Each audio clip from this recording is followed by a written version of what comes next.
It's a handy little grill. You can actually cook anything on this with a little bit of practice. I got the Char-Griller 5030. It's a gas and charcoal dual fuel grill. This grill certainly does come in handy for anybody that's looking to do a quick weekday cook, or if you got a little time on the weekend and you want to smoke up a rack of ribs, you can do it too. And I'll even give you a few little tips on how you can set the charcoal side up into a smoker. When it comes to the unboxing and the assembly, it did take the boys a couple hours. And that's because they said there is quite a few little pieces and parts that you need to put together. Both of them said they could put it together alone. There's not a lot of heavy parts, but if you got an extra helping hand, well, use it. Every new grill you need to do what I like to call is a burnoff. And on this one, well, you got to do it twice. So slap a tank on it, and now let's get it fired up. One test that I always do is I like to see how fast it lights up when I hit the ignition button. Certainly didn't disappoint me because both burners lit up immediately. To do the burn off on the LP side, I just left both burners on max, closed up the lid, and let it run for approximately about an hour. Now at first, you're certainly going to smell some of the machining oil and the debris from the manufacturing process burn off. After that hour, you can shut off the burners, let it cool down, and then you can get to cooking. Now for the charcoal side burn off, that's a little bit different. You can either start up 20 to 25 briquettes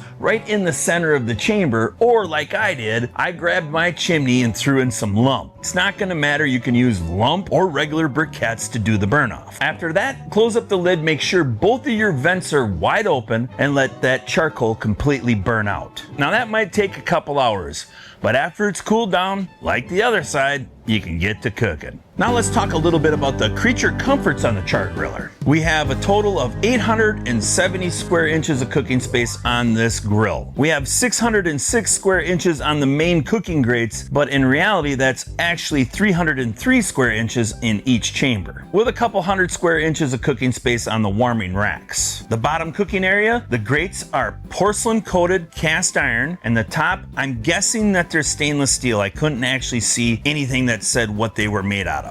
We have a nice little side shelf with 3 tool hooks, and they do give you this little tool to grab your grates. You have 2 burners that produce 24,000 BTUs, which is pretty decent for a chamber this small. It has electronic ignition, which makes it really simple to light, but if the battery is burnt out, well, you do have a matchstick holder so you can light it the harder way. You have a nice little pull handle, and seeing that this pit only weighs 125 pounds, it's pretty easy to move around. And that's why they can get away with having only 2 peg legs and 2 wagon wheels. I'd rather have them give you 2 rotating casters instead of this tool grate. Maybe in the future they could swap that out. We do have 2 vents that are adjustable. On little pits like this, I always leave the vents wide open because I think you need that airflow to keep a more of a consistent temperature in that chamber. It's easier just to add a little bit of fuel as you're cooking compared to trying to dampen it off. Each chamber does come with its very own lid thermometer, and that's pretty nice because, well, you can check your temps of what you're cooking at. And I'm gonna say that they run pretty close. They didn't seem like too far a whack when I was cooking on it. And the last thing that they got is this little easy grease catch. Gonna have to check it every 3 or 4 cooks because it might fill up. Something just to keep in mind, that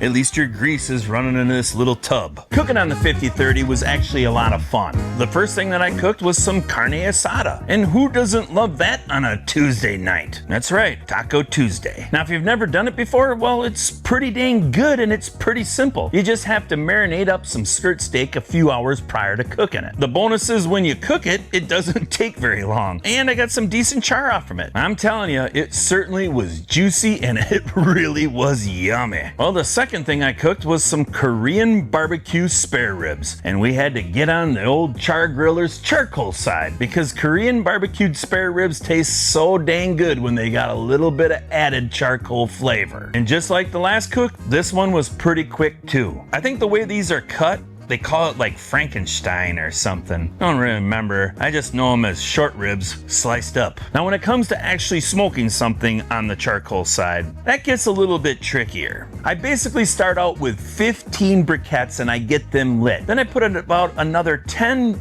unlit pieces of charcoal on the very right hand side. Then once they're kind of lit and starting to ash over, I'll add in some wood chunks. Get the rack of ribs over on the left-hand side, and how you put them in there is how they're gonna end up cooking. So it's always nice to try to keep them as straight as possible. And then close up the lid and leave both vents wide open. Now the temps on this ran anywhere from about 290 all the way down to about 250. And as I started to watch the temperature start to fall, then I added anywhere from like 5 to like 7 more pieces of charcoal just to try to keep that temp right in that 275 degree range. And if you want to, you can go ahead and add a few more pieces of wood. Right around every hour I did spritz up these ribs, and the beauty about having the dual fuel is once these ribs started to get kind of tender, after about 4 hours of cooking in the charcoal, I decided I was gonna finish them up over in the LP side. Simply just start up one burner and I turned it all the way down to the lowest setting, and that gave me right around 300 degrees, and then I just placed those ribs in direct. I let them cook for right around another hour and a half, and then it was time to start eating.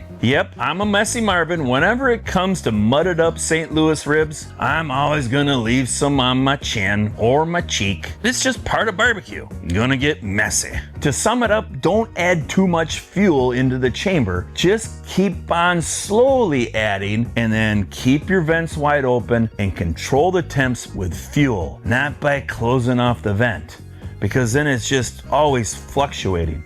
Put it in there, let it cook. As it starts dropping, add a little bit more.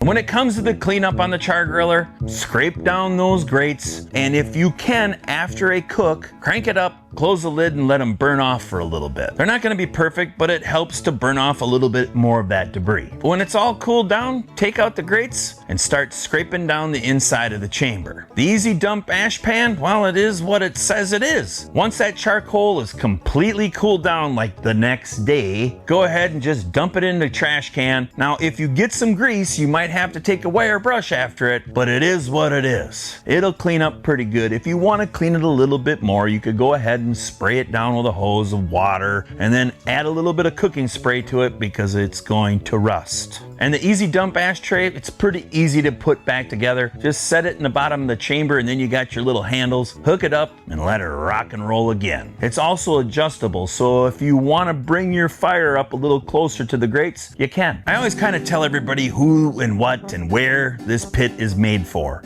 It certainly is made for a beginner on a lower budget, but it has the convenience of the gas part if you're just in a hurry for a quick meal, or if you just love the charcoal flavor, you can cook over there too. It's also pretty good if you don't have a lot of room on your patio. I think it's only 54 inches wide, maybe 47 inches tall, so it's not gonna take a lot of space. The only drawbacks about the Char-Griller is that if you do want to get into smoking, it's not really a smoker, more of a charcoal grill / gas grill. But obviously, I just showed you, you can smoke on it. And those ribs had some pretty dang good color. The only drawback is there's just not a lot of space. If you're looking for more information on the Char-Griller Dual Fuel 5030, check the description below. But I appreciate you watching, and I'll see you in the next video. Bye-bye.